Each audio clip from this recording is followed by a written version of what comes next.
As long as y'all remember which one is which. Good afternoon, everybody. Appreciate y'all being here, especially on such short notice. I know it was a quick turnaround for everybody, and appreciate y'all taking the time to come out and spend a little time with us today. I'm not going to recap the whole thing, but at 11 o'clock today, the NCAA Committee on Infractions released its public report detailing its investigation, a joint investigation with the university about our self-reported violations of the football program. Our response went out electronically immediately afterwards. Hopefully y'all all gotten a hard copy if you need it, and have that in front of you as well. One of the things that the NCAA does as a policy is they do not name student athletes or staff members in infractions cases. We're going to follow that guideline as well. So we're not going to name anybody student athlete wise or staff. We're not going to confirm if you throw names at us or that sort of thing. Just to give you all a heads up on that. We've got Dr. Randy O'Rear, the president of the University of Mary Hardin-Baylor, and our head football coach, Pete Fredenburg. They will each make a brief statement, and then we'll open it up to questions. We want to make sure we give you all ample opportunity to ask all your questions, also keeping in mind that we do have a football game this Saturday that we need to be mindful of Coach Fredenburg's time to get him out to the team and to the practice field as well. So with that being said, I'll turn it over to Dr. O'Rear. Thank you for being here this afternoon. As you know, after an in-depth internal investigation on April 2013, 2018, we self-reported potential violations of NCAA rules in our football program. We also immediately self-imposed significant corrective actions and penalties. Today, we received the NCAA Committee on Infractions decision on our case. Through the summary disposition process, they accepted the findings and they accepted our self-imposed corrective actions and penalties. However, they also added the penalty of vacating our wins in the 2016 and 2017 seasons, including our 2016 national championship. We recognize the seriousness of the violations and we self-reported, but we respectfully disagreed with the committee's added penalty. We requested that the committee reconsider their decision, but they declined to remove the added penalty. We made a mistake and we are holding ourselves accountable. We accept every other element of the committee's decision, but in light of the circumstances surrounding this case, and as a matter of principle for all the student athletes who had no part in the infractions, we intend to appeal the added penalty, vacating wins and the national title to the NCAA's Infractions Appeal Committee.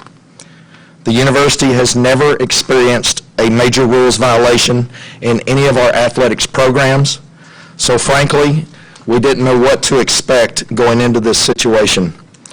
I do want to say the NCAA has been gracious and helpful throughout this entire process. Coach Fredenburg? Been an NCAA head coach for 22 years. I'm well trained in the NCAA rules, and we have an excellent compliance program. The rules regarding impermissible benefits have some complexities, especially if the same benefits may be available to others outside of athletics. In this case, I misinterpreted the rule and misapplied it in this situation.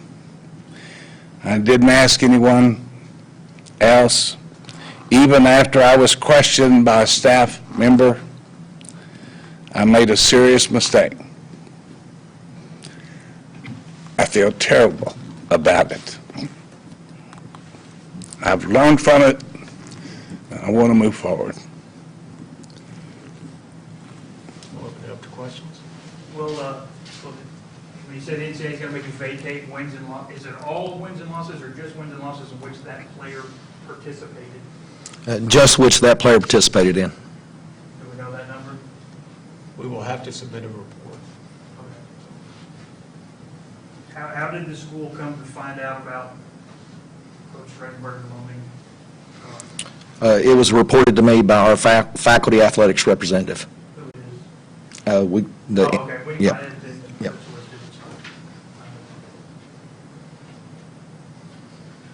Coach Fredenburg, You know, you said you knew the rules and misinterpreted it. What, you'd never done that before. What made this case different with this kid? You know, I have a passion to help youngsters, and he desperately needed some help. I felt like I was okay with the interpretation of the rules. I had an old car that was in my driveway, and I loaned it to him.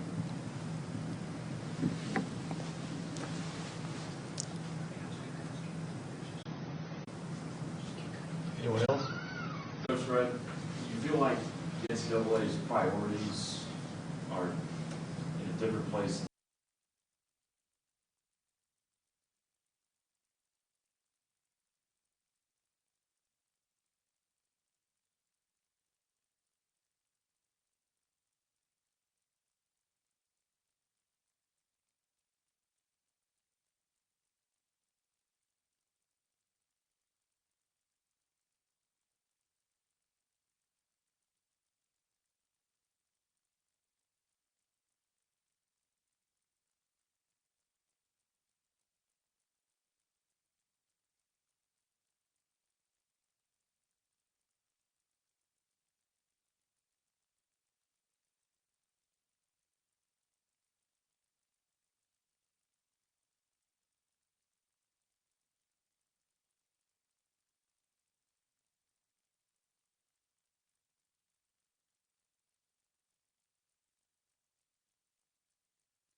I was just thinking general compliance. I'm not sure about those exact details, but university has a strong compliance program, and certainly we've used this situation to have an even more robust compliance program. In the press release, you said that part of the self-imposed penalty was a $2,500 fine. Who was that paid to, the NCAA? That hasn't taken place yet, but I'm assuming that is paid to the NCAA. I'm not positive about that. Coach Fredenburg, how do you keep this from being a distraction with the guys you have across campus in the locker room right now? It's really focused on ETBU, and my coaches are working really hard, and I hate that it could be a distraction, but we're going to work very hard to keep it from being one. These guys have a job to do. They are coming together as a team, and I want them to achieve their success and achieve the goals that they have in mind. Coach, when you first found out about the penalty, the additional penalty from the NCAA, what was your first reaction? It broke my heart. There's so many kids that are involved in building this program, so many people, and it breaks your heart that I caused this problem. I made a mistake, a bad mistake, and I hold myself responsible for it.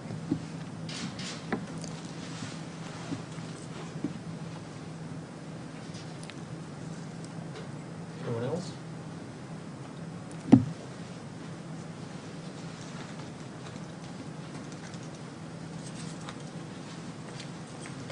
Once again, we thank y'all very much for being here, and we're going to let Coach Fredenburg go join the team and get to practice. And like I said, you've got the statement and our response in front of you, and hopefully you'll respect that these will be our public comments, and we'll move forward from here. So thanks again for being here. We appreciate it.